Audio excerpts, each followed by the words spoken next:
Hello, folks. Welcome to the Ryan Pyle podcast. I am your host, Ryan Pyle, and yes, I am still in Istanbul, Turkey, for the foreseeable future. There still is no real clear vision in sight of when I might be able to leave Turkey. Now, don't get me wrong. Being here in Turkey has been wonderful. It has been exciting, but we are entering my 10th week. And I am looking for something else to do, some other place to go. But so far it's not possible, but I'm waiting. Who knows? Look, today on the show, I've got Paris Norriss, and Paris is an entrepreneur, adventurer, producer, television host, and a friend. And he is based in Dubai and also travels the globe making television shows. And, I met him through a mutual friend a couple years ago now, and we hit it off, and we've been friends ever since. And I'm always inspired by meeting people and learning about their lives and their careers. So Paris and I are going to sit down and talk, and that's coming to you in a few moments. But bear with me. We got to go through a few more things here. Look, as I said, I'm still here in Istanbul, and I'm loving it. It's, it's such a historical city, such an iconic, it's Constantinople. It's the bridge between Europe and Asia. It's a bustling, amazing city of 18 million people, and it just seems like such a strange vantage point to watch the world eat itself alive. Obviously, the last 9 weeks we've had the coronavirus, disturbing our way of life, and now this last week since I put out my last podcast, we have these intense racial protests all around the world, which is terrifying to watch, and obviously, in many cases justified, but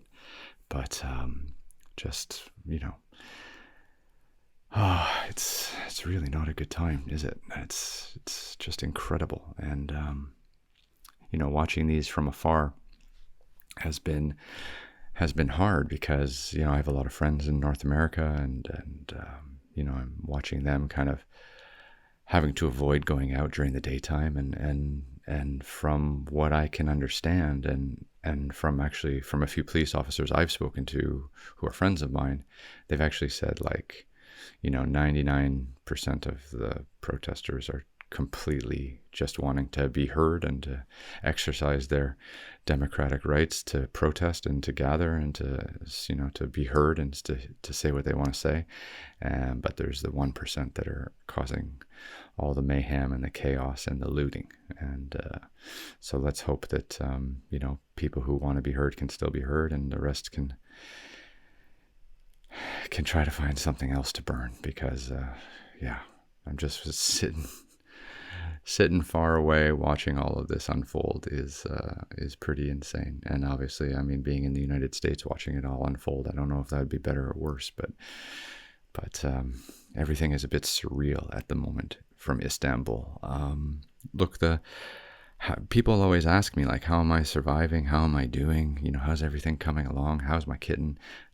Everything's great, except I feel like I've been through 3 phases now. The phase 1 was shock. Okay, I'm in Istanbul. For how long? Who knows? And that was what I like to call the Netflix and drinking stage. It lasted about maybe 2 weeks. Just sat on the couch watching Netflix and HBO and Amazon Prime and whatnot. And just kind of 5 p.m. All right, let's hit the bottle and waste the day away. And then phase 2, I think, was creative energy. So figuring out that I needed to start to do things in order to pass the hours of the day. So I created my little COVID calls, Instagram live series of interviews with friends and other creatives and people I admire and just people I wanted to catch up with. And we've done now more than 60 of them. So thank you everyone who's listened and participated and made the experience interactive. And thank you for all my guests who kept me company, for all those hours. And that's been wonderful. But I can't tell you, like, just coming up with something to do, like the COVID calls, it kind of just gave me a purpose every day to like wake up and do something. And it's been fun. I'm not making any money from it. It's not supporting my lifestyle, but, I'm my own talent booker. I book my own interviews with everyone, and, have to make sure everyone is technically ready for their first Instagram live. And in many cases, it is their first Instagram live. And then, just, coming up with some questions to ask people. And I do almost no research. I just want to be an open book and just be like, hey, where are you from? Where were you born? Tell me about your life. And it really is just that easy and that much fun. And I just, want to thank everyone for tuning in. It's a very different experience than the podcast interviews. The podcast interviews, they're face-to-face. They're very intimate. You're looking right across at someone in the eyes. You're in a small room together, although I don't know how that's going to work now with all the social distancing and stuff, but the future of podcasting is going to be interesting. But, I love these podcasts because I get to meet people face to face, and I always try to do my podcast interviews face to face. But the COVID calls was just something, I don't know what it was. It was just something to keep me busy. But look, I had a COVID call. Oh wait, stage 3. Yeah, I told you I was in 3 stages. Stage 1 was the Netflix and drinking stage. Stage 2 is the being creative stage, doing my COVID calls, keeping myself busy. And now I feel like I'm in week 10 and I'm looking for stage 3, which is going to be the exit stage. I mean, how do I exit Istanbul and the country of Turkey and either go back to my home in Dubai or go to work? And that is going to be my next phase of my coronavirus global pandemic, hibernation in Istanbul. So that's where we are at the moment. So I feel like I've had 3 stages, and I'm just now entering my 3rd stage, and we'll see how it goes. One of the things that I was chatting with my friend Ari on one of my COVID calls the other day, and you guys can find them. Find it on Instagram Live TV or Instagram TV, or also my YouTube channel, which is just Ryan J. Pyle. And I was talking with Ari, and we were talking a little bit about the protests and all the chaos that's happening in the United States. And he just, he's just such a straight talker. And he's just like, you know what? There's only one thing we all have to do. Like, it doesn't matter whether you're white, black, brown, purple, yellow, red, orange. It doesn't matter what color you are. Just like treat people nicely. And if you do that, the world will be a better place. And it's so simple and so true and so effortless, and yet we're unable to just treat each other nicely. I always like speaking to Ari in times of difficulty and trouble, because he just says what he feels, and he's always a very straight talker. Look, for my friends who are listening out in Asia, we have Expedition Asia now out on Discovery Channel Tuesday nights, 10:50 p.m. 10 episodes, 10 countries, 10 epic overland treks. I mean, Expedition Asia was pretty special. It was indeed. We did treks in Philippines, China, Indonesia, Malaysia, Mongolia, Taiwan, Thailand, Kyrgyzstan, India, and Hong Kong. And yeah, it was a incredible season of television to make, and yeah, we shot all of that in 2019 before the coronavirus hit, and now of course it's broadcasting. So very, very proud of my team and the freedom Discovery Channel gave me to make that series. And yeah, so now it's coming out, and everyone can see our blood, sweat, and tears and all our great adventures. And I think so far so good. I mean, the episode that came out this week or last week was the Philippines, and we climbed Mount Apo, which is the highest mountain in the Philippines. And then the next episode that comes out, I think, is the Badain Jarain Desert in China. It was like a 130-kilometer desert we walked across, which was great. And this little Asian series that we put together was a lot of fun to make, and Discovery Channel have been wonderful at promoting it. So I do hope everyone gets a chance to watch it. And if you're not in Asia, it will be coming out later in the summer on multiple other platforms, and we will get to that as well. And of course, Extreme Treks is still playing on BBC Earth in Asia, and then on Amazon Prime in other territories all around the world. So, okay, am I done with all my plugs yet? Can we get to the talk with Paris? No, a few more things. My upcoming plans, I just wanted to let you guys know. I'm thinking about going from Istanbul directly to Europe, where I'll do a few months of filming. That's what I'm thinking, because I think I can get a few episodes done of a few of my TV shows. And it looks like Europe is opening up the fastest. And I might even try to drive in. So we will see. And I will keep you guys posted on that. Because going back to Dubai, I think I'll have to do like a 14-day quarantine in Dubai. And I don't really, like, for you guys, like, I don't know if you know, but like, I don't work in Dubai really. Like, I kind of just live there. I don't like have clients in Dubai or anything like that. I basically just live there and then get on airplanes and travel and work other places. So I don't know how that's going to work anymore. So going back to Dubai doesn't really seem like such a good move. It'd be nice just to be able to go back into work, which would mean filming, and which would mean, just being useful every day again. And yeah, I mean, I think I need some of that.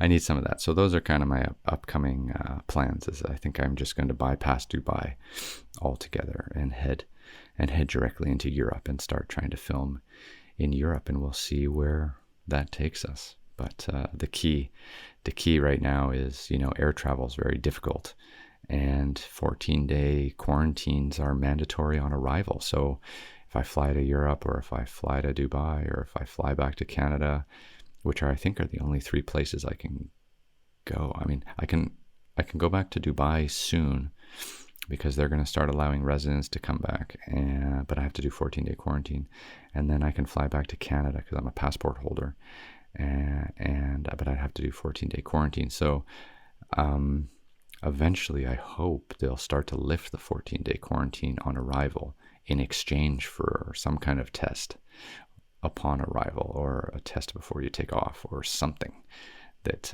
will help kind of allow us all to know that we can travel safely again. But I'm still waiting for that to play out. But if I cannot travel without a 14-day quarantine in my arrival destination, I'm probably just going to stay here in Istanbul, because at least I can stay here and chat with all of you on a regular basis.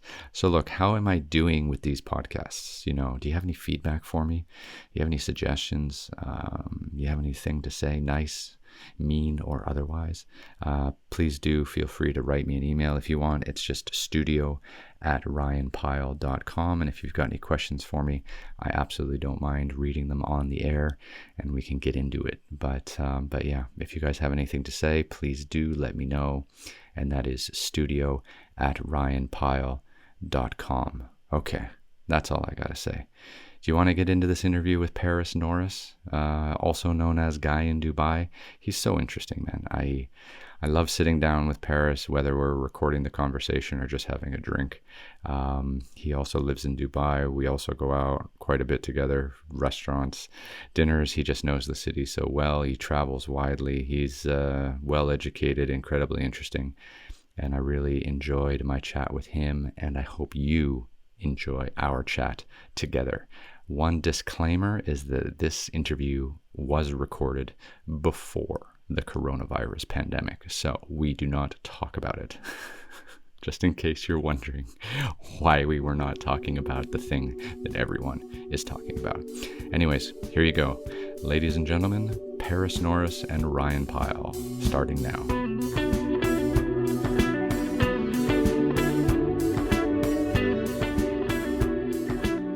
Yeah, so we're recording. We're live. Okay. And thank you for coming to meet me here in Dubai. No, pleasure. I'm excited. Yeah? So are you filming anything today? Just for fun, for a bit of social media. We just went out on a boat. I've got some friends over from Sweden who are here working towards Expo 2020. They're part of the Swedish Pavilion. Okay. And I thought, I'll take them out and show them a bit of Dubai. But, I always film everything for social, just for a bit of fun. Just for a bit of fun. That sounds good. Well, being on a boat with a bunch of Swedes it wasn't bad. In Dubai in October when the weather's a little bit better, that sounds like a good time. Yeah. I got to start hanging out with you more often. I invited you this morning. You did, yeah. This is my third meeting, which is not a great Saturday. Awesome. So look, who are you, man? Let's get down to brass tacks. So I'm Paris Norriss. I've lived in Dubai for 10 years. Okay. I consider myself an entrepreneur. That's how I think of my purpose on the planet. Okay. In terms of work. I'm from the United Kingdom. Okay. My current business is in production. Now...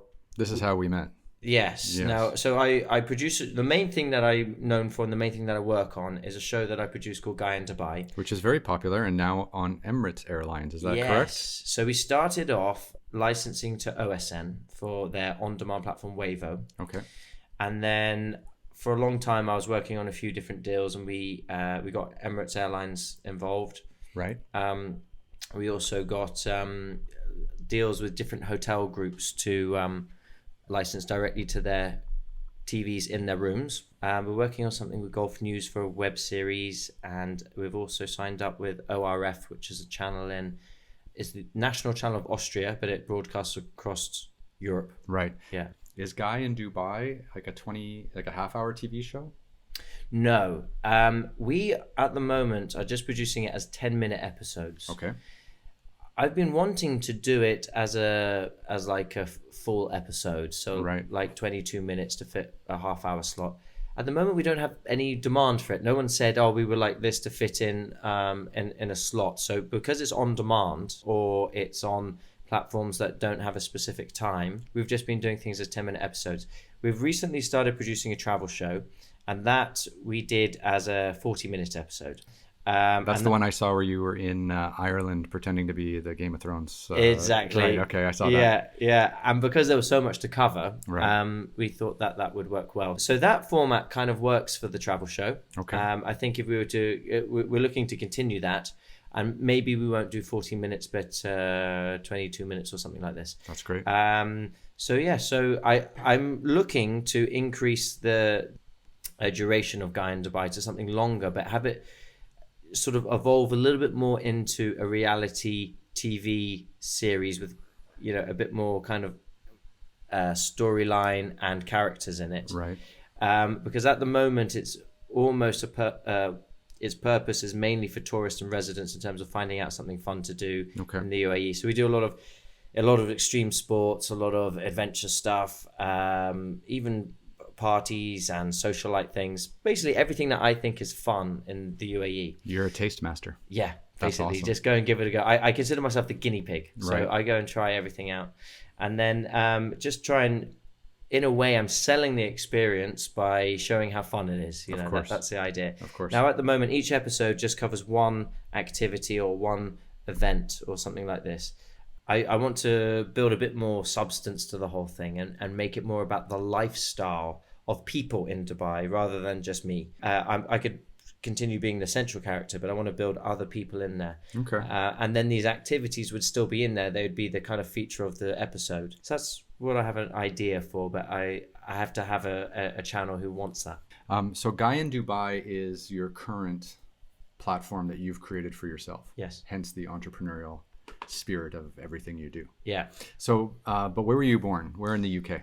I was born in the countryside near Bath, but when I say the countryside, it was a forest. The nearest house was about 4 miles away. Oh, wow. And there really wasn't a lot around. It's very rural. We lived in a cottage that was 500 years old. It was the old gamekeeper's cottage. So you have to make up your own things to do when you grow up in a place like that. That's unbelievable. Like, Yeah. I mean, it might sound like a silly, like you had electricity, you had everything, like you were fully connected to the outside world, but you just happened to be miles away from everything. Yes. And it wasn't like a farm cottage. It was like in the forest. In the forest, yeah. So the farm that was not too far away from us, that was civilization. Wow. Yeah, because and now you live in Dubai, like one of the craziest cities on the planet. Isn't that an interesting transition? Yeah, well, maybe that's why wild. I find it so electric, and it's like my playground. You know, maybe that's why everyone else is just like, oh, it's just another city. I carry on with my normal life. But for me, it's like, no, we've got to have exciting times here. So I think that is actually my upbringing explains a lot of why I'm quite adventurous, because when you grow up, it was my mum, my sister, and myself. As the only boy, I wanted to adventure, and I was building tree houses and bases around the forest. Right. And so I had an imagination. And you have to at that stage, right? Yeah. Yeah. No one around to hang out with. Yeah. So were you there? How long were you there for? 19 years. 19 years. Well, 19 years, but I went to boarding school at 11. Okay. So also in the UK? Yes. Okay. And not too far from where I grew up. So it was still in the same county. But for somebody who was becoming 11 years old and wanted friends and things to do, boarding school was a really good idea.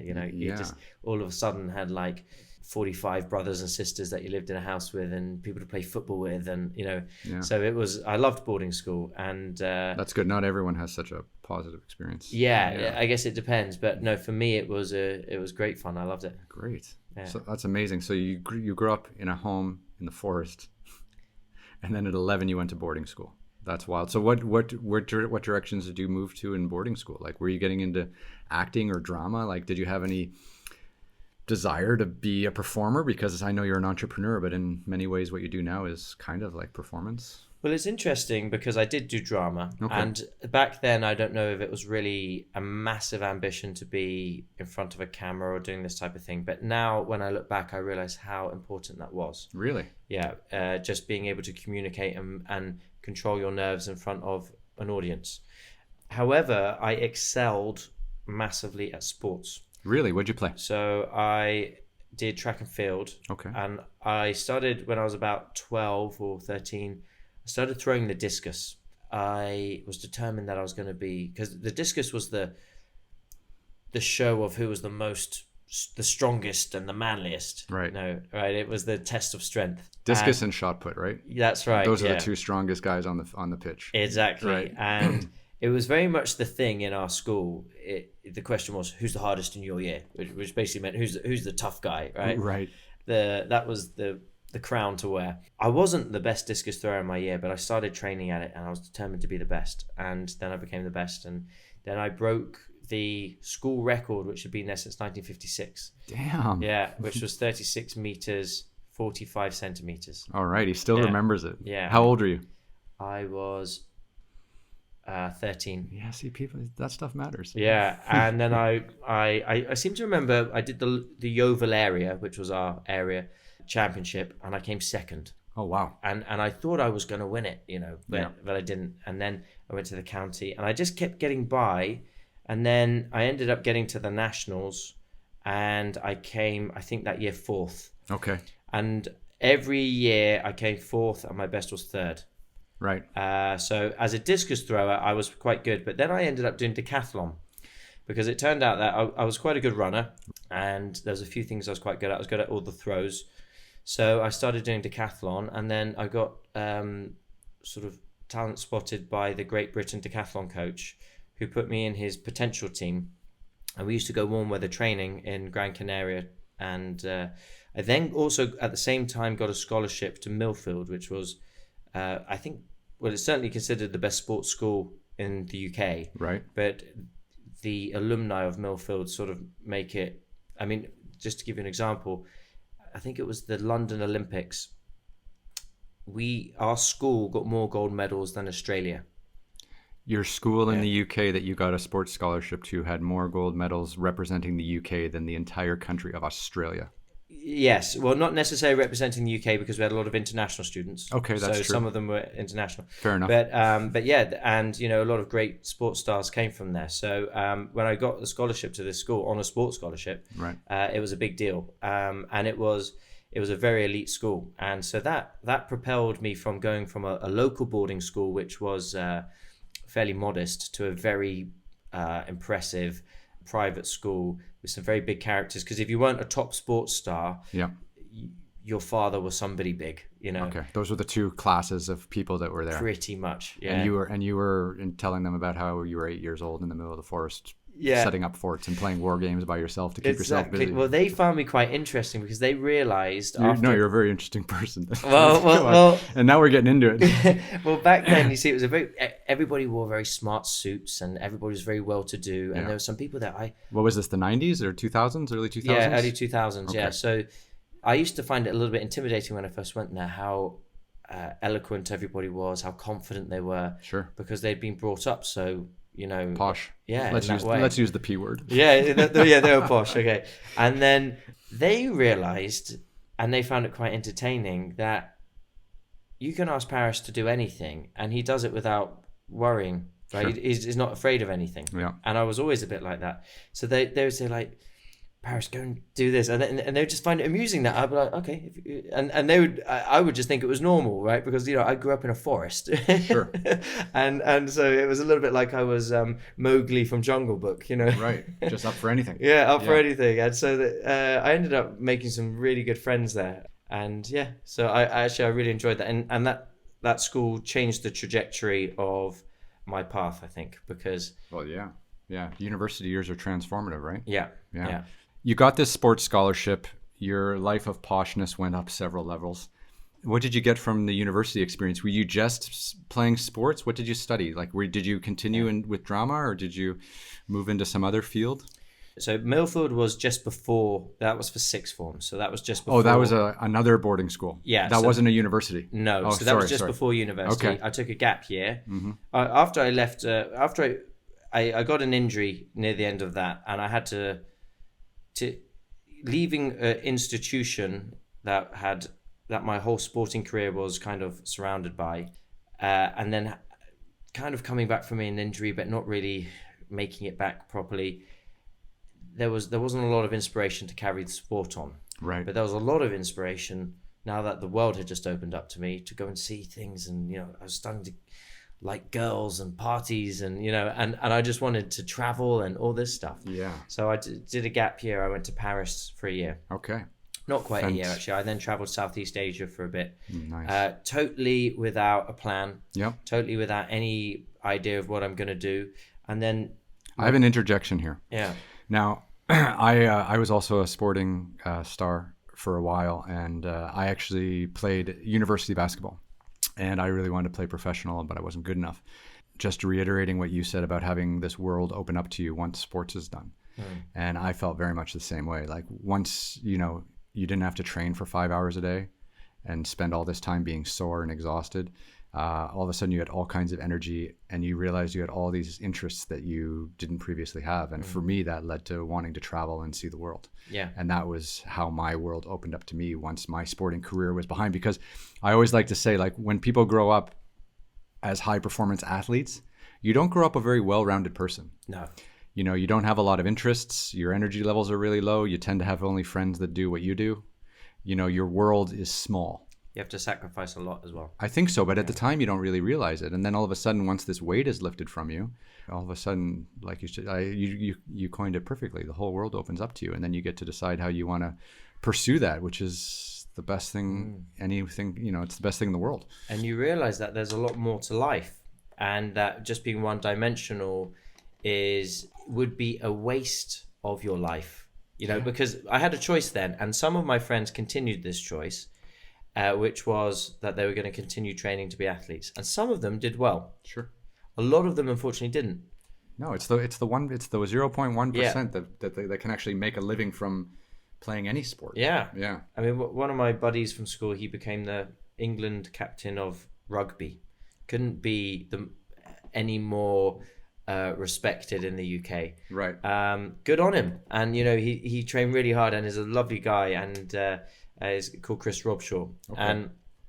But, you know, at school, I wouldn't say he was the one that everybody was betting on. Right. There were a few other people there that were already tipped to be the next big thing, and unfortunately, those guys, they had injuries and it didn't work out for them. Yeah. Now, I mean, they enjoyed their careers, but like you said, you become one-dimensional, and there's a lot more to life. Now, obviously, the good thing about sports careers is if it's over by the time you're 30 or 35 or something, you still have a long part of your life left. Hopefully, but you've got to find out, you know, what you can continue with. Yeah. I think that specifically sports and the training and the discipline and the mentality of competing sets you up really well for being an entrepreneur later in life. Massively. Yeah. Massively. I think it does. My TV show is basically me going on and taking on challenges of things that I've never done before that I'm going to go be the guinea pig at. Yeah. And every time we're with some kind of coach or expert, and he'll say, okay, listen, nobody gets this first time. This is quite difficult. And me and my cameraman, the other cameraman, right? My other cameraman also went to my school, by the way. Okay. And he picks things up like I do, because that is very common, because we were sports people, you know, that we can have a go at something that we've never done before and pretty much get going within an hour. Sure. You know, and not be afraid to fail. You know, a lot of people who haven't had the kinds of experiences you and I have had with sports, they're paranoid to try new things because they're just so afraid of failure. But when you play sports, you fail all the time. Yeah. And you just pick yourself back up and you do it again. Yeah. And it's just routine and it's normal, and you expect to fail more than you expect to win. That's it. Yeah. And I suppose people who haven't had that experience are very timid to try things that's going to make themselves look stupid if they fail. Right. I guess you just get used to it when you're an athlete. You know, you muck up. You muck up. Yeah. Yeah. In basketball, you miss more shots than you get it. You know. Yeah. Like that's one example from my sporting career. Yeah. Yeah. Yeah. So it's tough. So okay. So you got injured at the end of your middle school, just before high school. Yeah. Or sorry, just before university. Yeah. You took a year off. You went to Paris. You went to Southeast Asia. You had no plan. You were just traveling. Finding yourself, I guess. Finding the Paris who was no longer an athlete. Yes, and had the best year of my life ever. Yeah. You know, there's something about not having any direction, which in some way is quite fun. I was like a rock star without talent in terms of the antics I got up to. And then my friend said to me, because we lived together in Paris, he said, you know, he came from a wealthy family and his sister was at Edinburgh University, and he said, Paris, you know, I'm applying for university to go to Edinburgh. Like, what are you going to do? Mm-hmm. And I just said, well, I'm coming to Edinburgh with you then. There you go, randomly. Yeah, I was like, well, because I the thought of like not having anyone to hang out with, I thought, well, maybe I should just apply. So I got to be honest, I was pretty useless at that time in my life. So I had friends help me apply. And then, like, ironically, he didn't get into Edinburgh and I got in. Oh, shit. So my whole plan of just... to go with your best friend. I was only going because he was going. And now I've got... But I mean, on the plus side, Edinburgh was one of the most respected universities. Still is. Yeah. It's a good uni. And so somehow... Which one of the royal family kids went there? Exactly, yeah. So it was becoming popular because of that. Yeah. And so... Was that around the same time? Yes. No. Was it? So Prince William was at St. Andrews, which is close by. And then... that's where the famous golf course is too. Yes. And so, but I got in for sports science. Okay. Right, because that I had some credibility in. Sure. Because I'd studied biology and PE, and I was obviously a good sports star. So on paper I was good. They didn't realize that I'd done nothing for the whole year. So, so they thought they were getting this athlete. This is before social media had taken off. There was no Instagram pictures of you like on a beach in Thailand, passed out. Yeah. Thank God. So anyway, I got in to Edinburgh Sports Science, and as my outside subject, I chose business. But in this time, I had linked up with my older brother, who had been in Japan for 14 years and been an entrepreneur. And really, he was like a distant brother because I went over a few times to see him, but, you know, I had grown up pretty much without seeing much of him. linked up with him just before university, and we started coming up with business ideas, and we put something together. So just before I went to university, I had a bit more direction and interest in business. And then as I studied that first year... How much older is your older brother? He's 22 years older than me. 22 years. Wow. Yeah. So he'd seen a lot of the world by the time you were like 17. Yeah. So he's a half brother. Yeah. So he was the wiser one. So and he taught me a lot. Then after I finished that year, and it turned out that actually I was doing better in business than I was in sports science, I managed to convince them to let me continue business. Sure. And then I ended up focusing a lot on finance. I then did my CFA level 1 and 2 and all my broker's licenses. So I was like... Oh, you were gung-ho for the City of London. I was gung-ho for the City of London, and I was making sure that I was the most qualified person coming out of university. Right. I was so intense. I've never been so studious in my life. I had really switched, because at school I was not that studious, but at university I was pretty much top in most of my classes. Okay. No doubt from part of your sporting background about the discipline and the hard work. And I was up at time management. Yeah. Oh no, I was hardcore about it. It was a competition for me. Yeah, I was up at 6 a.m, where most uni students are coming home at 6 a.m. Sure. And I was off to the library. I was studying like crazy, and then by the time, it's funny because at the start of university, and I was asking people what they want to do with their life, people in medicine were saying, I don't know. And I was like, well, you don't want to be a doctor? Like, why are you doing this course if you don't know what you want to be? Or in the legal field? Yeah, exactly. Yeah. So, and then when it came round to the final year, everybody seemed to think they wanted to be an investment banker. Right. And I was like, right, so you've gone and studied religious studies. I've gone and studied finance, and you want to be an investment banker. Was this just before the crash? And it was in 2008 when I came out of university. There you go.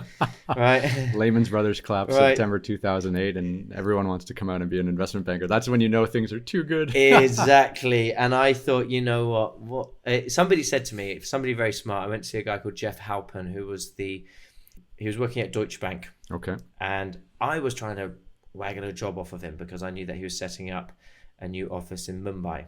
And I thought maybe I can sweet talk him. But luckily, he came in with a different idea of what he wanted from that meeting. And he thought, let's give Paris some perspective. Okay. And he said, Paris, never has there been such a harder time to get into the banking world as now. You've got people being fired left, right, and center, and mid-management now applying for analyst level roles. You've got competition coming from China where they're willing to work, 18-hour days every day, and they don't mind doing that. Plus, banks are imploding; they're taking public money. Exactly. Yeah. He said the highway is congested. Mm-hmm. So if you want to try and enter a congested highway, good luck to you, but you're welcome to try, and you might get lucky, but it's unlikely. Or you can take a side road for the time being and enter this highway when it's less congested. And a side road could be consulting or insurance or something else that would give you the skills and the network to then transfer into banking. I thought, I suppose that's an okay idea, but it's not what I want to do, but okay. And then he said, and I could see his eyes light up, he said, oh, you could be an entrepreneur. And I said, well, this is what I've been kind of doing. And this is what your half-brother had been doing. Yeah, well, this is what, so we had set up a business together. And actually at school, when I was at Millfield, at the sports school, I set up a business selling protein and supplements. Oh, wow. Which actually was the most money I've ever made, ever in my life, still to this day. And you were 15? When I was 16, yeah. 16. Yeah. So I made a ton of money. A friend of mine... Just creatine and like muscle supplements for working out, yeah? All of that. But, because you were at Millfield, you're at a sports school. We're at a sports school. All these people wanted the recovery, And I was the only supplier. Oh my. There was no... So it was a huge business. It's like being a weed dealer in high school. Yeah. Everyone thought I was dodgy because I was selling these supplements, but at the end of the day, they're just supplements. But I considered the entrepreneurial way of life something that I quite enjoyed and that I had a bit of experience in. Sure. So when he said this, he said, Paris, I'll tell you something. I run our business in private wealth management for what we call the ultra high net worth individuals, which is anyone who has $30 million plus. And he says, not a single one of my clients works for anybody, and not a single one of my clients has ever worked for anybody. Right. And I just said, thanks, Jeff. I shook his hand. I said, I'm out of here. And I just said, that's it. I'm going to be an entrepreneur. Let's go back a step. So you approached this guy at Deutsche Bank for a job coming out of university with your finance. And why India? Yeah, I mean, you mentioned earlier you were like, he's going to open up a branch in Mumbai. I want to go to India. What was the connection there? Well, I knew that that's what he was doing. Right. So I was just trying to get in on that. Did you have any connection to India? Do you have a connection to Mumbai? Was it booming at the time? Do you remember? Do you have friends there? I had a little bit of a connection. Okay. But I would have, at the time, I probably considered it that I knew a lot about India. But looking back, I wasn't that involved. From a British perspective. Yeah, exactly. Oh, yes, I know everything about India. Colonized it. In 2012, I rode a motorcycle the whole way around India with my brother Colin, and we called it Tough Rides India, and it was a TV series on Travel Channel. And wow. Yeah, it's on Amazon Prime, and India is very fascinating. But I just remember being just surprised on a hourly basis of what we were seeing, and on the roads, especially, like just chaos. Well, so I went there when I was 6 years old and traveled it for a year with my mum and my sister. Oh, nice. And that's another part of my upbringing, and probably the biggest education I've had at such a young age. My mum was told that she's not allowed to take her kids out of school for so long. And she said, well, look, I'm taking them. They're my kids. They deserve a second education. Yeah. And actually, it really did give me a whole different perspective, because if you come from, the UK, we're fairly well looked after. Yeah. And, you go to somewhere like India, and I don't mean like India now, I mean India 25 years ago, when 45% of people were living below the poverty line. Sure. And, and I would play with these kids in the street, and I didn't see them as different because we would play games that I would find fun. Sure. And for a 6-year-old to understand that was really key, because then when you do grow up and your English friends are a little bit racist and they take make fun out of certain things, you've actually seen it, and you've got a bit more of a soft edge to you. So I believe so. What is one of my favorite stand-up comedians, and he hosts the Daily Show, Trevor Noah, he says travel is the antidote to ignorance. And he says the more you travel, the more you see the world, the more you meet other people, the more you have friends from other cultures and backgrounds, the more you travel in places where people just don't speak English, the more human you become, you walk with a greater sense of humility. And you just become a more tolerant individual on every front. Otherwise, I think we all believe if before we've had a chance to travel, that we're from the best country and our country's in charge of everything. Well, that's what the whole world is now. It's just blind populist nationalism at every turn. Brexit, Donald Trump, you take your pick. I mean, we could talk politics all day, but we won't. Okay. So your friend at Deutsche Bank saves your life and tells you, I work with high net worth individuals. All of my clients are worth 30 million plus. Not one of them has ever worked for anyone else. They're all entrepreneurs. And the light bulb goes off in your head. So I go straight back to university. Did you like how I brought that back around to you? Yeah. So I went straight back to university, and I started talking with all my buddies about. Oh, you were still in uni at this time? Yeah, I had about a couple of months left. Okay. And 2008. Yeah. Okay. I was trying to inspire some friends to set up a business. I said, look, let's go set up a business. And everyone was like, yeah, let's do it. And, no one did anything. Of course. And then, it was just soft conversation, basically. And then there was one guy who picked up the phone to me the next day, said, that was a really good conversation we're having. We should do something. Let's get together for lunch and let's put some ideas down. So we did. And this was also an upperclassman like yourself, like someone who was going to graduate that year? Exactly. And he had studied economics, and he was a really good guy. He was a Scottish guy, half Scottish, half English. And I remembered how much time he invested in helping me understand accounting when I was in my first year. Okay, so this was a long-term friend. Yeah. Well, like you tend to see everybody on a kind of party level, but I remember one time he helped me quite a lot, and I just thought he's got a very good way with people. He's got some good qualities, this guy. Mm-hmm. So I was very comfortable about doing business with him. But it turned out that all the ideas that were sort of being written down on the table were kind of coming from me. And all the kind of connections to make them work were kind of coming from me. But I didn't mind, because it was his sort of supportive nature and his logical thought process that I thought he'd probably keep me in track here. You know what I mean? Like, okay, I'm great with the ideas and stuff, but he's got a really good work ethic and this type of stuff. You're the high-flying CEO, and he's cleaning up the mess as COO. maybe. Yeah. That's your dynamic. Yeah, maybe, yeah. And it could have worked out that way. But we did work well together.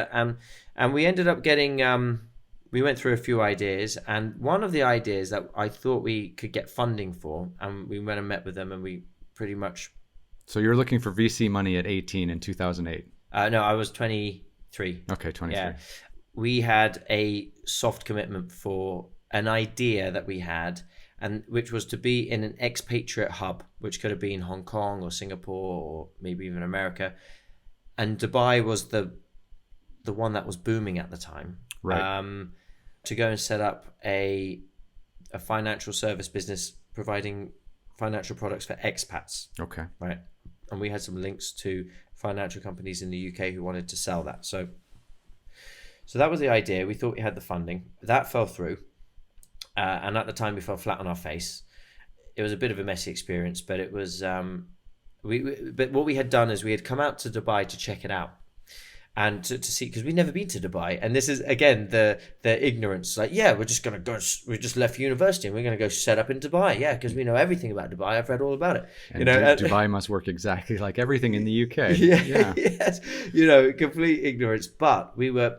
sometimes naivety is key because... It allows you to take that first step. Yeah. Doesn't it? Yeah. Yeah. So we came out and we met with... Just full balls on confidence. Yeah. Not a fear in the world. Yeah, it's very simple. We're coming over. We've got the money ready. We're going to set up here and business is going to come. We're 23. Yeah, we're 23. By the time we're 25, we'll be looking at philanthropy projects and, writing our memoirs by the time we're 30. This is how we thought.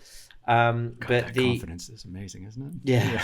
Yeah. If I could go back. Yeah. It's crazy just how quick I thought everything would roll. But we fell flat on our face. But one thing we had realized is we believed in the story of Dubai, and I could see that this was going to continue to grow here. Okay. Well, that's empowering. Yeah. Yeah. Well, I was very impressed. I mean, this was, remember, 2008 here. The Burj Khalifa was 2/3 built. Right. There was... I think they said something like 60% of the world's cranes were in Dubai at that time. Right. And there was so much going on, so many rumors going around because everything was being built and they're like, well, they're building the Burj Khalifa, but they're building one that's 1,600 meters tall. They had something called Nikhil Tower, which never started. And, but that was next. And there was a whole load of other things going on, and building islands in the Persian Gulf, and the world, the Palm, the Palm is wonderful now. It's like fully developed, but the world is still empty. Yeah, but we at that time, you assumed at the rate of the way everything was going that was going to get done. Yeah, and then obviously the financial crisis hit here just a little bit after it hit everywhere else, and it hit quite hard here, but I believed in the long-term plan of Dubai. I didn't think it was just about, and also it hit here because of a global financial crisis. Right. Not a local one. Yeah. Yeah. And the fact that we're both talking in 2019. We're both still here. In a place that doesn't look anything like what it used to look like in 2008. Wow. Where awesome. I just went out on my boat this morning. Blue Water Island. Oh, the Maras thing. Yeah, with the big wheel, Ferris wheel. Yeah, wasn't even there 5 years ago. Right. The whole place looks different. And there's still building going on now. So I was right about Dubai in that it was going to continue to grow. So what ended up happening was I had linked up with another potential investor who was a friend of my friend from school. It's my friend from school's dad. Okay. He was from Oman. Now beautiful country. Yes. So I got investment on and I moved to Oman. Oh wow, Muscat? Yeah, I lived there for 3 years. Fantastic. It was amazing. Yeah. Have you done a show there? I filmed one of my Extreme Treks episodes for the BBC in Oman, and we trekked through the Al Hajar Mountains in the northern part of the country, and we summited Jabal Shams, which is the highest mountain in Oman at like 3,000 meters. Yes. That was epic. My guide, Abdul Rahman, was a rock star. He was the best man. Yeah, so Oman's wonderful. Yeah, that was every weekend for me. Yeah, really, I loved it because it was compared to London life, which I had done for a year before I went there, just being out in the mountains and in the wadis and just so beautiful, and islands like Diminia Islands. And the wadis are canyons for those listening who are not familiar with what a wadi is. Yeah, just huge, massive canyons and gapes in the rock, which are just so impressive. Yeah, and some of them have caves and some of them have waterfalls and big pools you can jump in. And so it was amazing. Oman is an untapped beauty in terms of tourism. Mm-hmm. They've got so much there, and there's obviously the places that everybody goes, but there's the whole place is mountains, and also they've got the Wahiba Sands, the sand dunes. Yeah. So this episode is brought to you by Oman Tourism. Yes. Well, unfortunately, Oman, on the other side of things, is a very slow country. Yeah, and very conservative. Very conservative. Business-wise, for sure. Yeah. So actually being able to cooperate with them, and they're not that proactive in promoting their own country. Mm-hmm. I mean, they do a bit, but they could do a lot more. But they've definitely got the assets. Yeah. So I lived there for 3 years. I set up a price comparison site for insurance. So basically what had happened was this idea to sell financial products to expats. Part 2 of my plan was to then do it online through a portal where you'd have a price comparison. Right. The investor that I met, he said, look, scrap stage 1 of your plan, go straight to stage 2, because stage 1 is old school and stage 2 is really good. Right. So he was happy to invest in that, and we built a technology company. He already had some of the staff, and we developed this technology, and we launched in India, in Oman, and we were planning to launch here. The plan was always to be in Dubai. Right. But in the end, for various reasons, I decided to exit that company early. And it was a bit of a difficult thing to do, especially since I had been counting the money for years. Absolutely. I'd been saying, I'm going to be a millionaire in no time. And now that we're older, you can see what it's like to be an investor in someone else's company and how it's so personality driven. Yeah. And for you to be the main workhorse of that company and have someone invest and trust in you, it's so hard to leave. You feel like you're breaking your father's heart or mother's heart or something like that when you cross an investor or have to leave. Or it was really difficult. Difficult. There was, I think, before I left, I believe he thought that I was a little bit replaceable. When I left, it was clear that I wasn't replaceable because the business didn't happen after that. Well, that's a little bit of redemption for you, maybe. Yeah.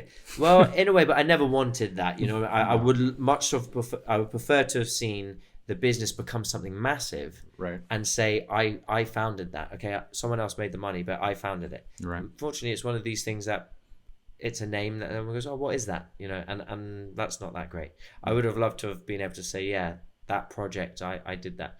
Yeah, there was a disparity between the value he thought he brought to the table and what I thought I brought to the table. And even though I was always the minority, right, in terms of shareholding. So anyway, I moved on to another business, and that business was here in Dubai. Okay, so you made the crossover. Yeah. Finally. Yes. So I had made a few contacts whilst I was in Oman. One of them, he was one of the founders of CNN. And okay. So back in the day, he is the most interesting guy I know. He's my mentor. Okay. CNN in the United States. He was head of the international markets. Okay. So CNN had already been founded in the United States by Ted Turner. Right. So he launched CNN in international, which is based out of the UK. No, he came and set up. Well, I'll explain it to you because it's really interesting. So basically, back when CNN was just in, I think it was in Atlanta. Right. The guy who's my mentor is a guy called Ron.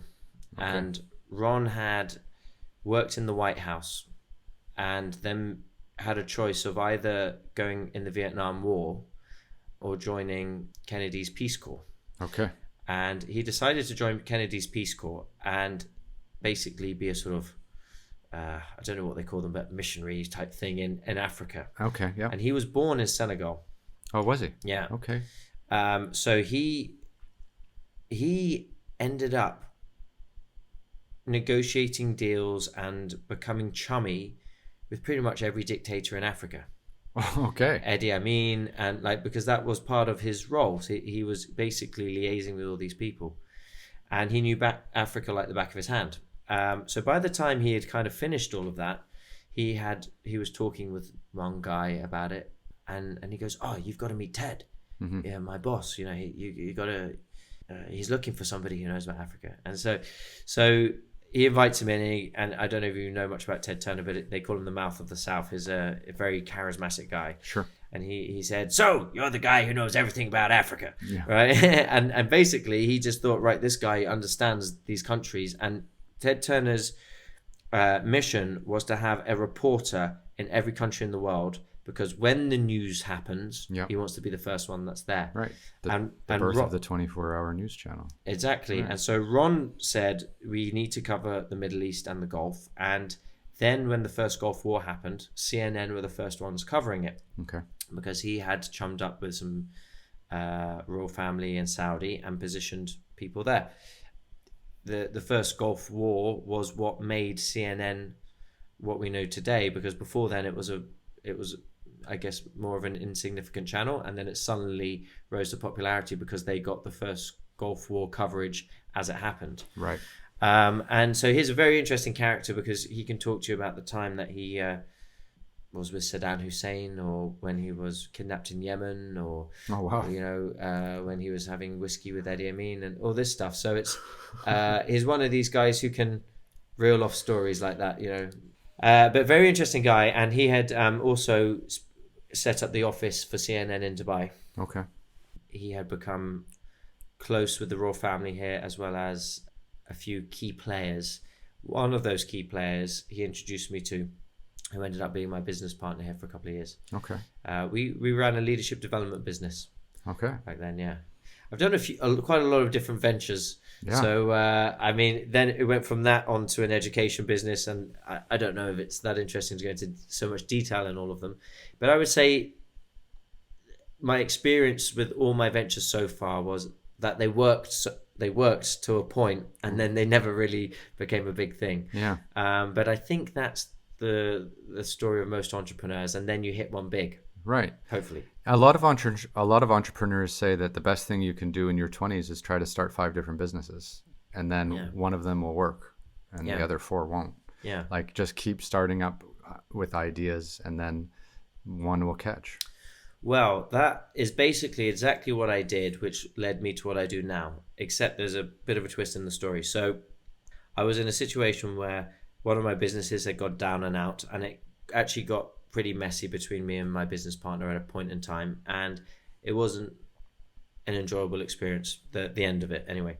And I started to question myself in terms of, I keep doing this, I keep failing. Was this over a glass of whiskey in a dark room by yourself at night? By myself, yeah. Actually, I've been there. Actually, it was Christmas Day in bed, on my own. And I thought, I'm not getting where I've been planning to get to. I'm certainly not as wealthy as I should have been.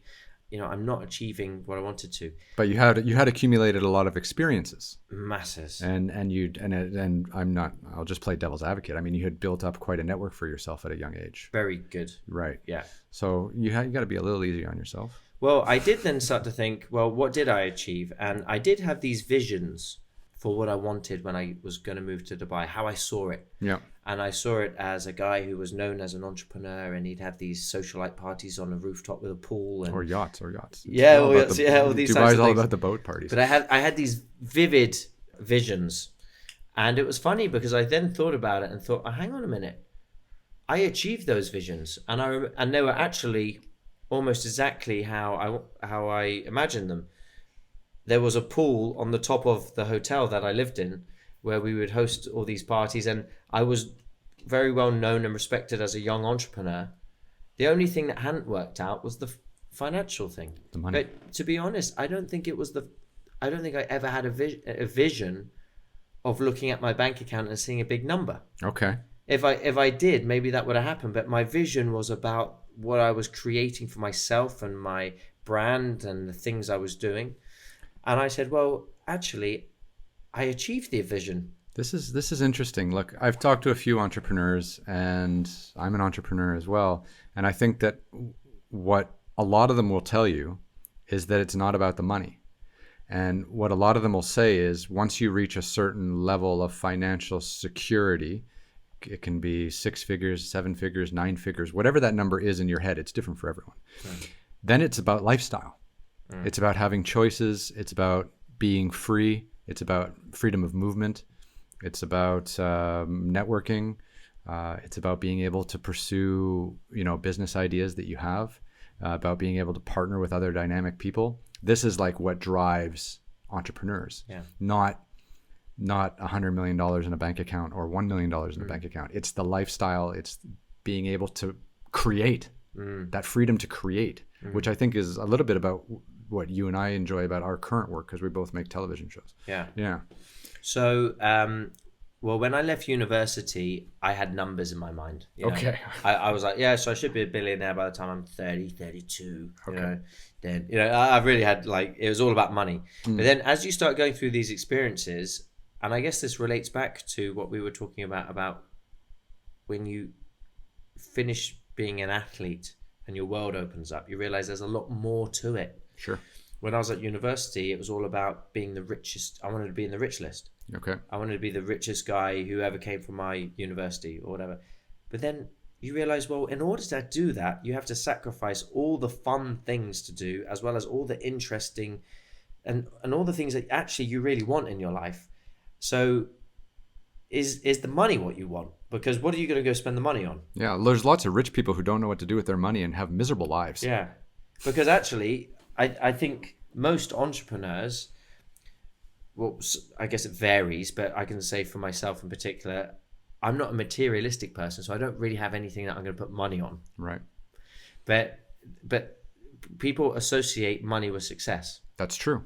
Almost exclusively. Yeah. And I think really what we're after is success. And then if we think, okay, well, what kind of success do I want to have? Well, I want to be respected. I want to live a interesting and exciting life that leads me places. I want to work with people that are interesting and fun, and that I admire.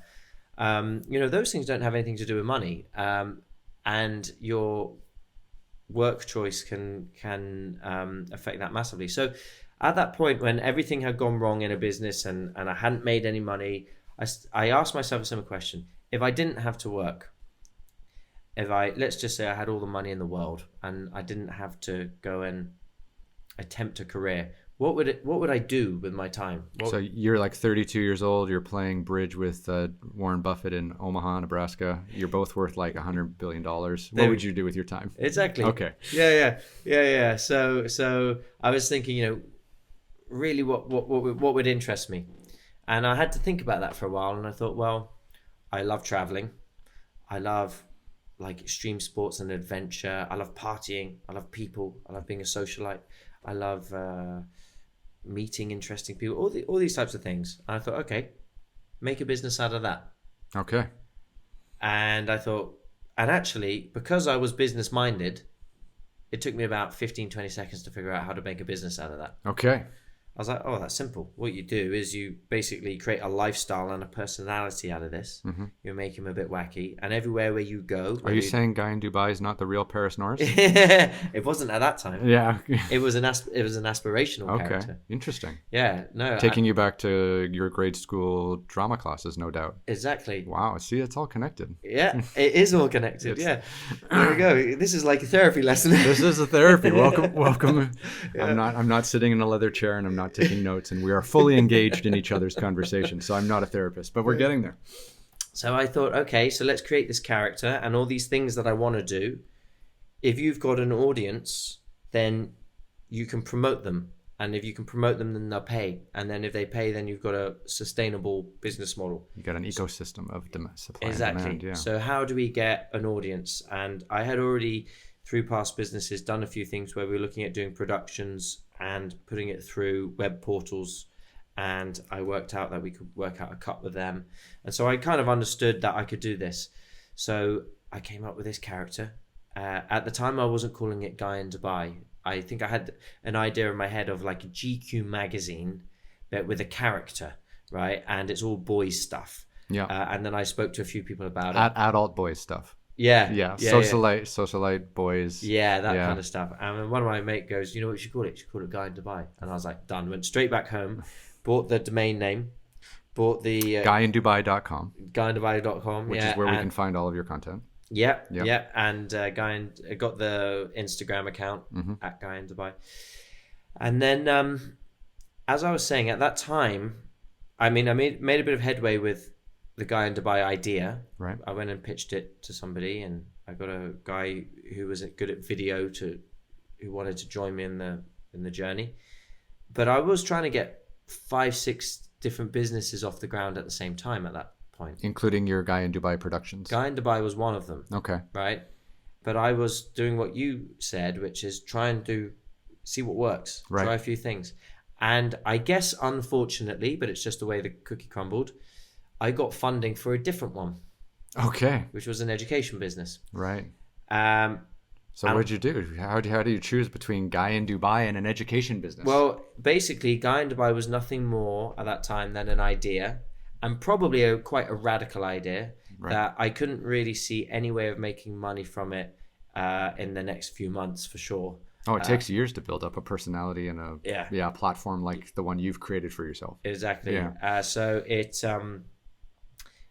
looked like a bit of a pipe dream, maybe.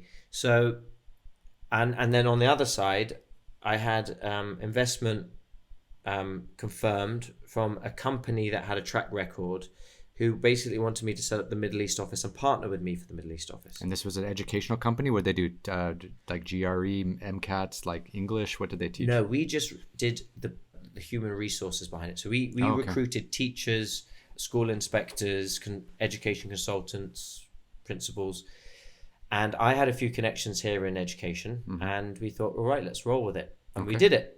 And we were successful at it for a period of time. All right. I grew the company. We were about 7 people at the largest point, with my partner's business in the UK that had 60 people. So we had a sort of support there. Right. And then I think the problem was, and somebody kind of analyzed this for me, a career coach, who figured out that really, because my last business had gone badly wrong, a lot of what I was trying to do was prove that I can get back and do it again. And that actually the success of the previous business was because of me, not because of the other person's money. Okay. And I think I felt very much that he thought it was more him than me. So I was like, right, I'm going to go and show by being successful at something else that I can do this again, and I'll do it again and again. And I did. And when I reached that success level, I took my foot off the accelerator. Okay. Right. Vision achieved. Right. But you still have a business to run. I've still got a business to run. Yeah. And so you were psychologically sabotaging yourself. Well, yes. And actually what I was doing is I kind of was thinking, okay, well, now I hired a few staff and they'll kind of run the business. And now I want to kind of something else. I want to become Guy in Dubai. Okay. I want to start. And I started getting more in the media and start putting little pieces together of this character I was creating.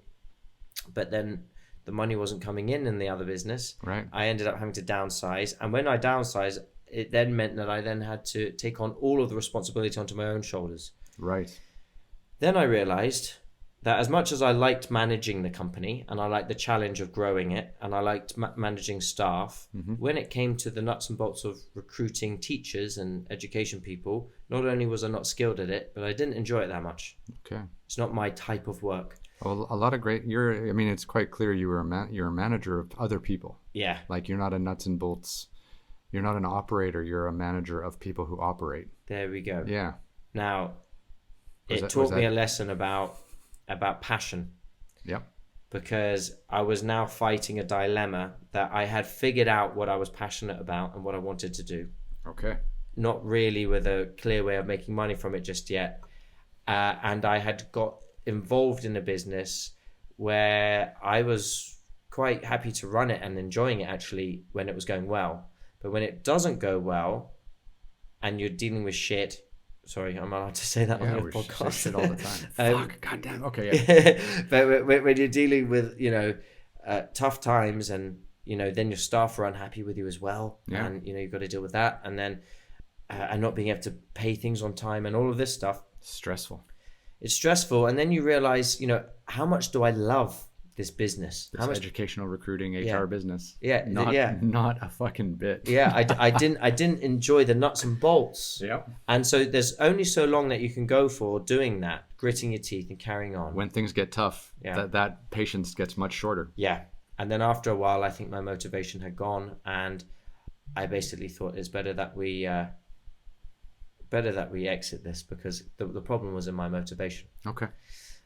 Luckily, it was pretty amicable among me and my business partner, and we remained good ties, and it opened up my world of what Guy in Dubai then became, because I then was like, okay, what am I doing now? And I still didn't have a way of making money from Guy in Dubai. I mean, I knew how I wanted to make money from it, but it was a long way away. But I thought, okay, I've got no money on me right now. I'm back to square one. And I think it's healthy for me to start feeling the crunch and going back to basics and living like a student again. Yep. And it was more difficult at 30 than it was at 23. Yep. And then I remember meeting a girl who I thought was the girl of my dreams. Okay. And we haven't had one of these stories yet, but yeah, please continue. And it's very difficult being the man of her dreams when you're nickel and diming on a brand new business. Yeah. And I realized it's up to you. What do you want? Do you want all the nice things that the world has to offer, or do you want the big success and making this passion work, which means 2 years are going to be tough for you? And that's what I took. And 2 years were really tough because... What happened to the girl? Dumped me. Okay. Yeah. Because you were putting all your heart and energy into your Guy in Dubai.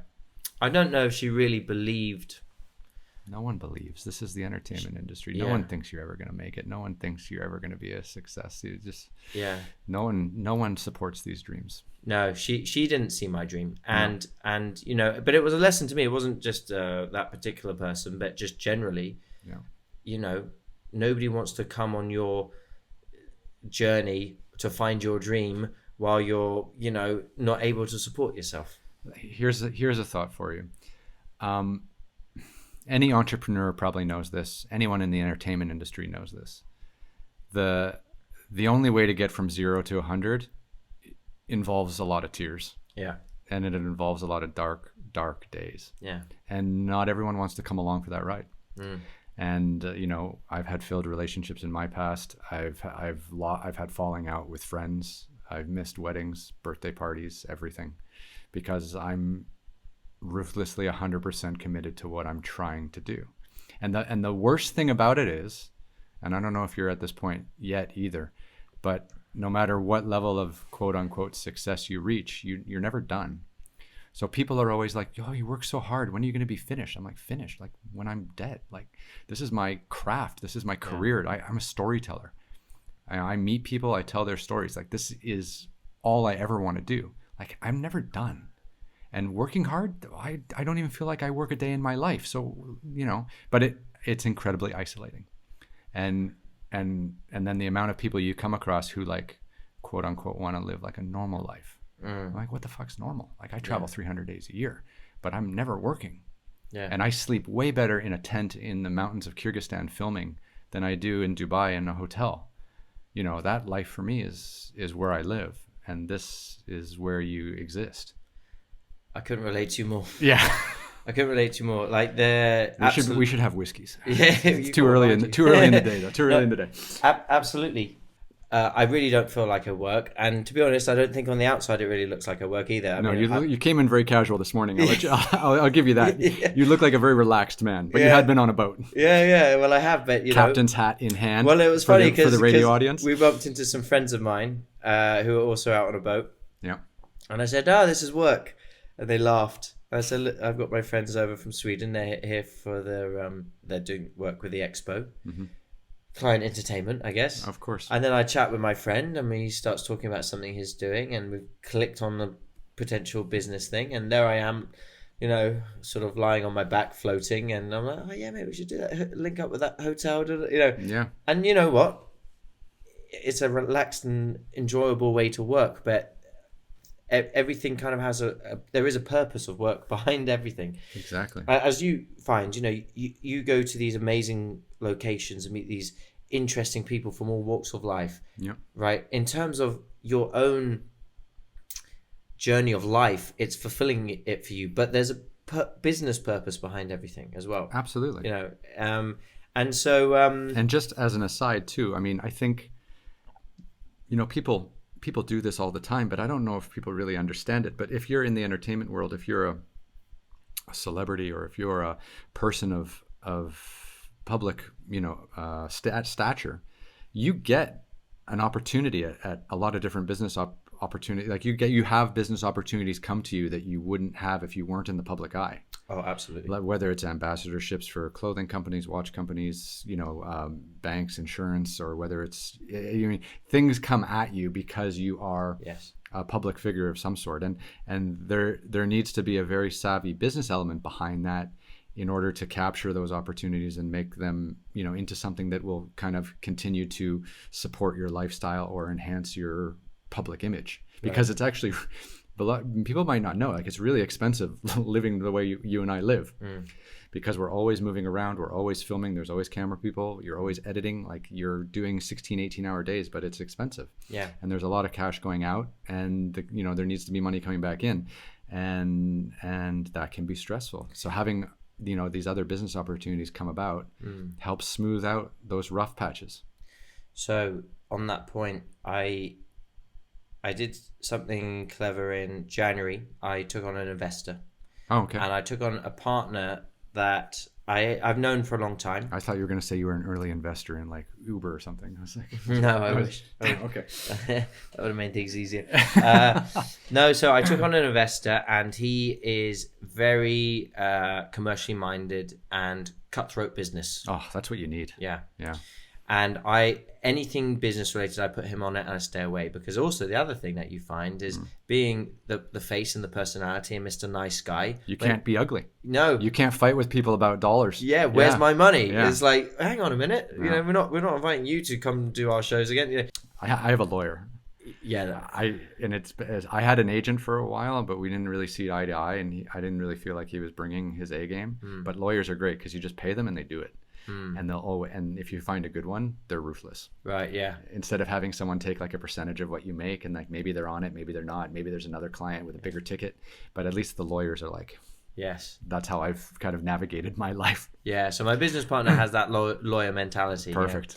But one of the things that he said to me quite early on, because obviously before he invested, we had spoken about business, and I don't know really if he knew quite how much everything I was saying was actually happening. You know what I mean? Like I'm saying, okay, we're talking with this company, we're doing this, we're doing this. Yeah. Then when he starts coming to meetings with me, he said to me after one of them, he says, I've never seen anything like it. Yeah. I've never seen a guy who goes in and gets so well received. Yeah. And everybody wants to do business with him, and he just gets doors just open for him. Sure. And so you're a fucking guy in Dubai. Yeah. Yeah. Well, this is the benefit of it, of exactly what you just said, right, which is being the personality, and people are opening the door and wanting to work with you. Yeah. But because you're always performing. Yeah. So when you're in these meetings, you just turn on the charm, and you're so used to turning on the charm for the camera. It's the exact same fucking thing when you're in a business meeting. Exactly. And people are not used to that. Yeah. When you come in but that's the thing, it's like you're always performing. Yeah. And then at night, when you want to be yourself, who are you really? The sad story. I've lost myself. No. Yeah. That's Ben Stiller in Tropic Thunder. Did you ever see that? No. Where he forgets who he is. Oh, okay. Yeah, because he's so used to playing all these different roles, and then eventually he loses himself in one of his roles. Right. Tropic Thunder, ladies and gentlemen, the best satire on Hollywood ever made.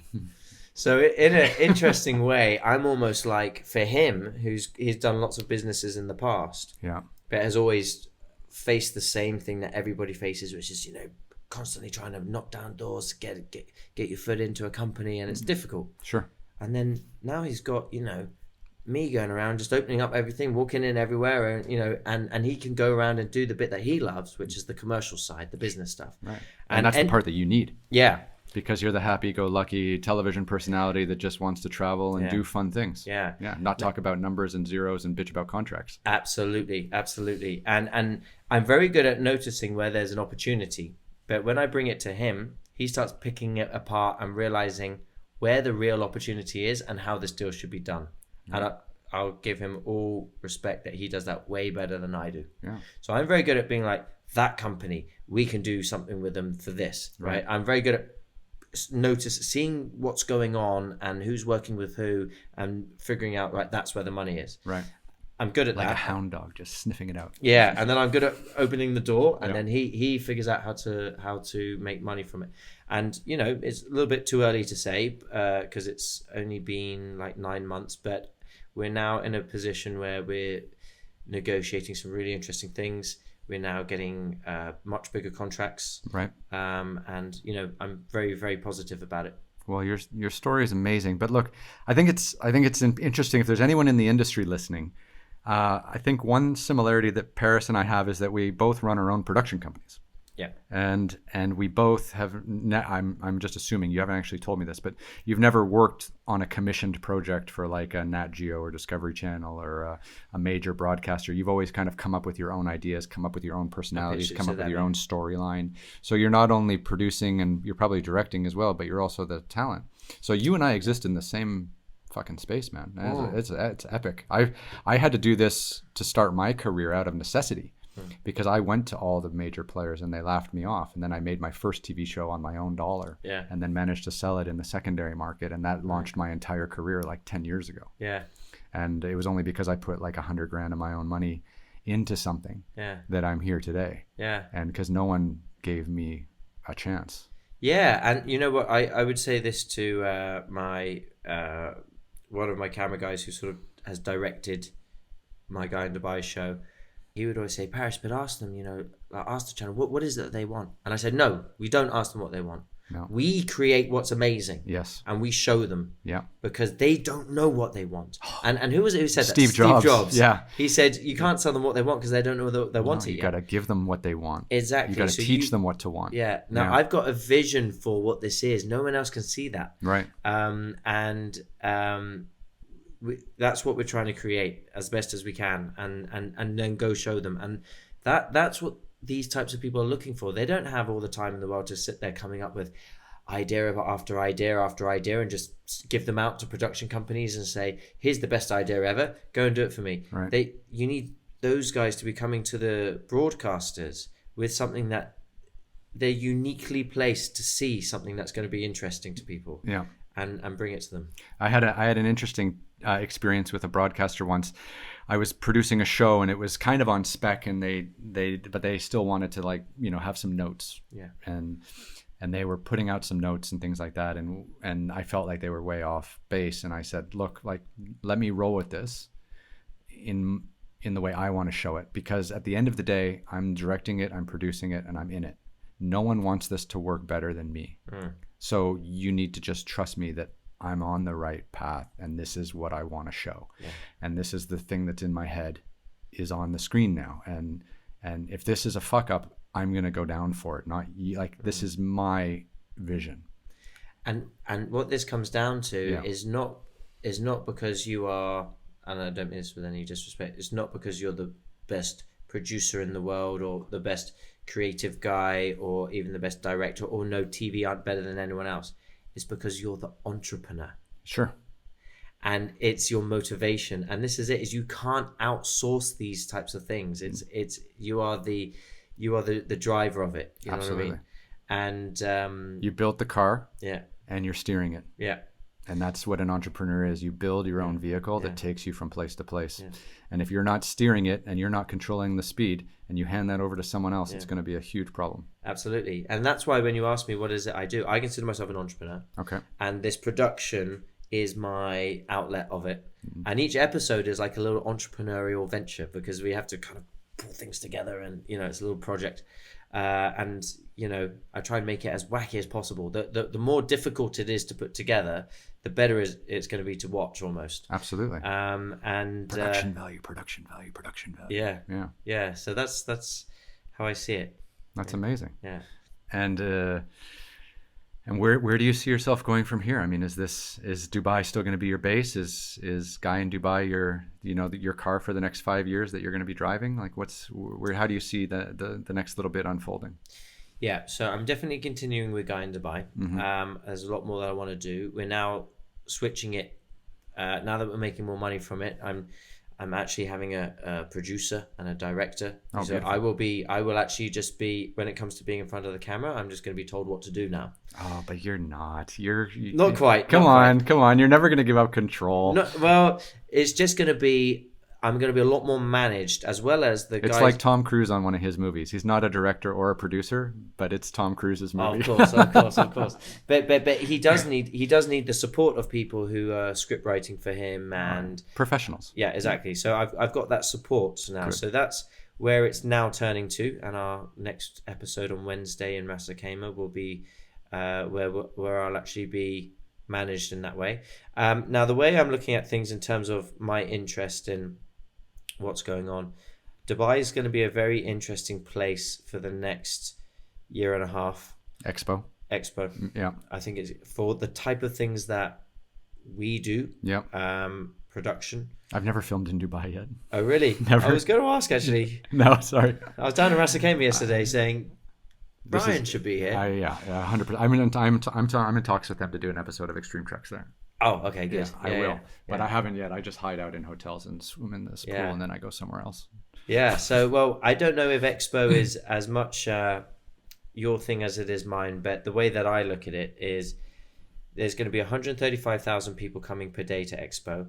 There's going to be 192 pavilions putting on events every day. Sure. For 6 months. Now, each of these events, they're going to want to promote them before they happen. Therefore, they need people with broadcast and social media reach, which I have, and I have connections who have more of them. Right. They're going to need speakers. Yeah, they're going to need hosts, presenters, speakers, right? They need production. So all of these things we have, they also need ideas. They need people to go to them and say, you know what, I want to break the Guinness World Record for the biggest can dance, and I'm going to get Gems Education to bring 130,000 students to Expo, and we're going to break it right here and there, and I'm going to host it and present it. And they'll go, done, I'll give you the money. Wow. Right, something like that. Yeah. Or whatever it is you want to come to. Can I be in the front row? Huh? Yeah. Yes. We'll make it happen. Yeah. Well, any idea. They need ideas, So I see a lot happening in that space between now and when Expo ends in 2021. I see the next 10 years, what's interesting in the region is the emergence of Saudi, especially with tourism. Yeah.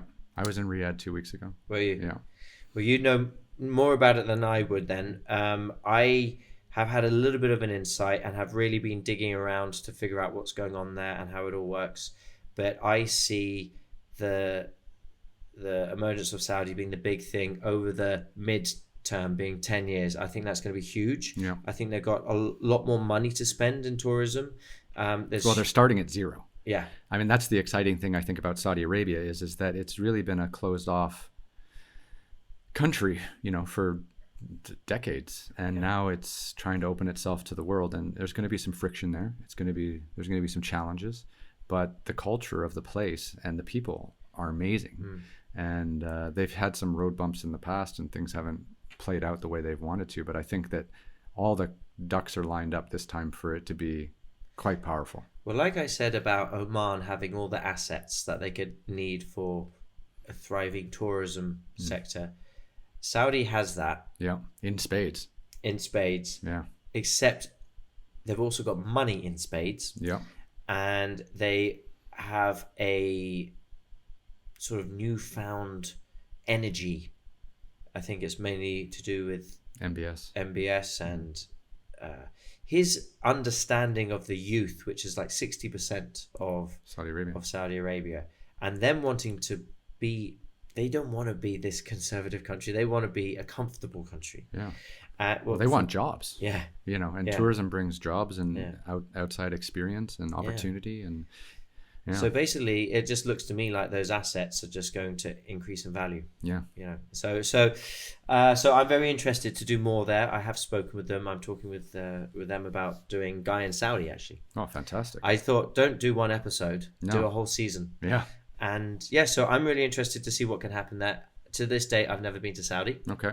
So you can get a tourist visa now. It's visa on arrival. Yeah. Yeah, as of last week. 1 week old. That's dating the show now. So it's dating the show. But that's the only thing we've said that dated the show. Because this might go out in a little while. But yes, Saudi Arabia has made visa on arrival for 57 countries or something like that. Yeah. So I'm really excited about that. So that's what I see interesting happening in this region. All right. Yeah.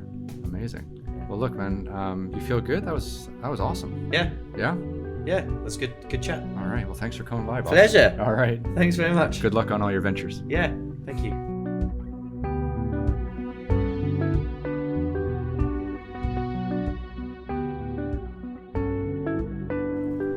Okay, folks, that's it. That's Paris Norriss and Ryan Pyle. And wow, sitting here in Istanbul, listening to Paris's voice again. And, I miss the guy. Paris, if you're out there, I miss you. And I hope you're doing well. And thank you very much for, spending some time with me and sharing your story with anyone listening to this podcast. So look, that's the end of our show for today. I want to thank everyone for tuning in. Please do subscribe to the podcast. Please do rate it. And please do leave a comment, because all that stuff does help, especially when you're launching a new podcast like I am. And of course, for all of you, Expedition Asia is now out on Discovery Channel in Asia on Tuesday nights at 10:50 p.m. For those of you in other parts of the world, it is coming soon on streaming platforms. Please be patient. Please follow me at www.ryanpyle.com. And of course, Instagram, I'm just Ryan Pyle, and you guys can get updates and information about what I'm doing there. But yeah, I mean, you guys, if you guys are loving this, then I'm happy. I'm just happy that I, can sit down and chat with all of you, and we can create a dialogue about some of the amazing things in this world that are happening at the moment. And of course, you guys can always leave me messages at studio@ryanpyle.com, which is the email associated with this podcast. That is studio@ryanpyle.com. Okay, folks, that's all from me today. I miss you. These are troubling times, so look, everyone, be extra safe, extra careful, and yeah, let's hope we can get to next week. Anyways, take care, guys. Bye-bye.